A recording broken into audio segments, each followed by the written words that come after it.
हौसलों की जीत। एक छोटे से गांव में मिट्टी की दीवारों वाली एक टूटी फूटी झोपड़ी थी। वहीं रहता था आरव, एक अनाथ लड़का जिसकी दुनिया में अब कोई नहीं था। उसकी परवरिश उसके दूर के चाचा के पास हो रही थी, पर वो उसे अपनापन नहीं, बस तिरस्कार और मार देता था।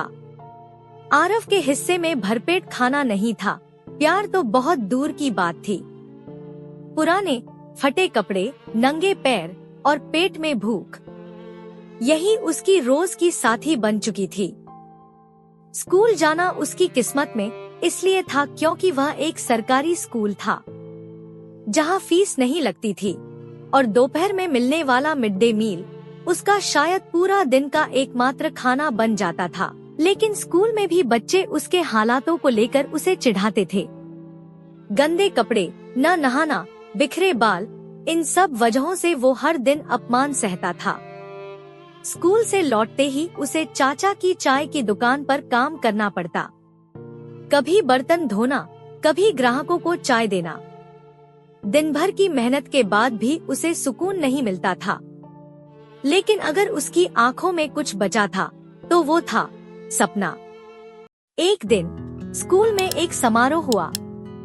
एक बड़े आईएएस अधिकारी स्कूल आए थे। स्टेज पर खड़े होकर उन्होंने अपनी जिंदगी की कहानी सुनाई। गरीबी, अपमान, भूख, संघर्ष, सब कुछ वैसा ही था जैसा आरव ने जिया था। फर्क बस इतना था कि आज वो एक बहुत बड़े अधिकारी बन चुके थे। आरव की आंखों में चमक आ गई।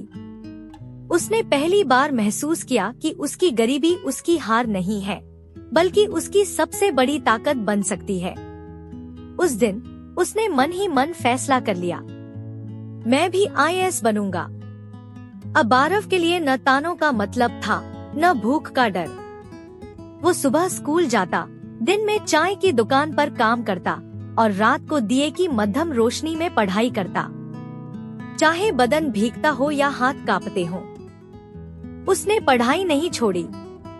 उसके हर आंसू, हर दर्द, हर उपेक्षा ने उसे और मजबूत बनाया। सालों की कड़ी मेहनत और तपस्या के बाद जब आईएएस की परीक्षा दी तो पूरा गांव स्तब्ध रह गया। वो लड़का जिसे सब बोझ समझते थे, जिसे कोई इज्जत की नजरों से नहीं देखता था, आज देश का एक बड़ा अधिकारी बन गया था। आज आरव उसी गांव में लौटा था, पर अब न तो उसके कपड़े फटे थे और न ही उसकी आंखों में लाचारी थी। अब वहाँ सम्मान था, गर्व था, और सबसे बढ़कर कहानी थी एक सपने के सच होने की।